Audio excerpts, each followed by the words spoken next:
So tandaan po natin.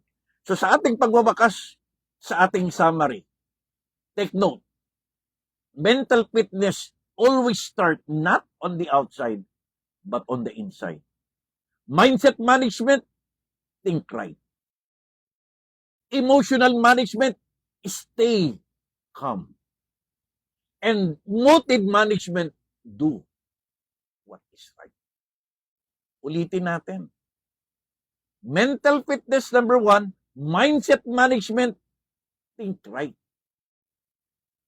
Emotional management, stay calm. And motive management, do what is right.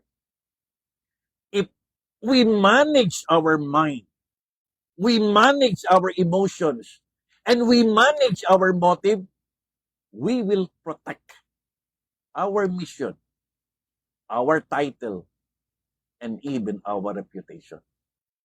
Kasi meron tayong mental fitness.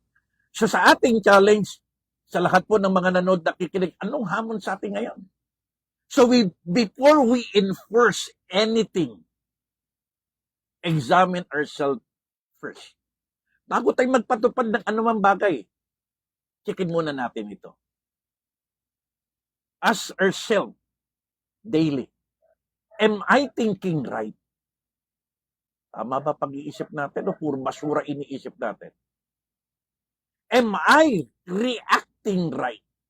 Tama ba ang aking pag-respond? O baka naman negatibo o pansarili lang ang aking pag-respond? And am I doing this for the right reason? Tama ba motibo natin?